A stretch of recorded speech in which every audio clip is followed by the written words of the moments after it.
période 70-77, mais je n'ai eu aucune difficulté ni avec M. Gouin, ni avec M. Siffre, du point de vue soit d'une opposition quelconque à la politique que l'on menait au CEC, soit de la volonté d'imposer quelqu'un ou une activité au CEC.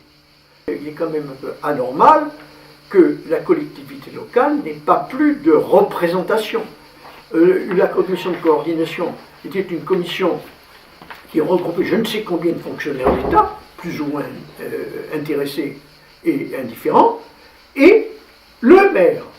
D'autant plus que l'État, par la suite, s'est désimpliqué et que le soutien financier de la ville a été de plus en plus important.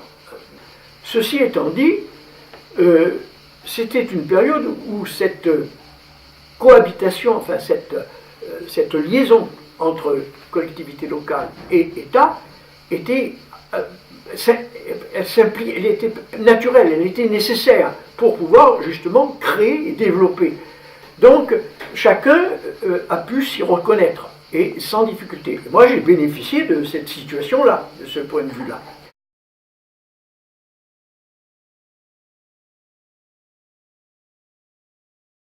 Alors, avec la collectivité locale, bon, là aussi c'est de l'humain, je veux dire, hein, on fait avec qui on a. Je parle des deux côtés. L'émergence du pouvoir local et de la décentralisation par rapport à une structure comme le CEC a posé des problèmes réels, auxquels se sont ajoutés parfois le goût du pouvoir de certains individus. Je pense à Bernardini. Mais encore que Bernardini avait quand même compris l'esprit du CEC et qu'à sa manière, pas toujours agréable, il a beaucoup aidé le CEC.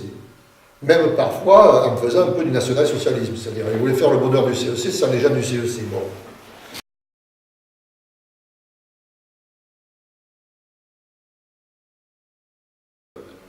Le CEC a eu un certain nombre de difficultés à faire prendre en compte ses propres demandes par la collectivité.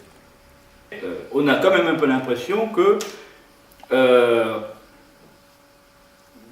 quelque chose de nouveau ne pouvait pas naître du CEC lui-même. J'ai eu l'occasion de parler de l'opération informatique pour tous, où le CEC a élaboré un projet qui a été présenté au CEC quand même, mais qui n'avait pas le label CEC en définitive. Le CEC n'a pas pu, à la limite même pas proposer un budget de fonctionnement. Il était, d'une certaine façon, établi dans le cadre du budget annexe de la ville.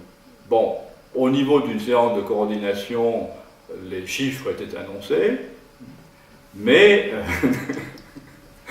alors après c'est la porte ouverte à ce dont on avait déjà parlé une fois, c'est que tel ou tel responsable d'unité qui n'y trouvait pas son compte pouvait essayer directement d'obtenir les fonds qui lui manquaient en passant directement par le conseil municipal. Mais je trouve que ça enlève d'une certaine façon une dimension au CEC. La dimension de promouvoir un certain nombre d'actions majeures. De ce point de vue-là, le pouvoir était au SAN et à la mairie.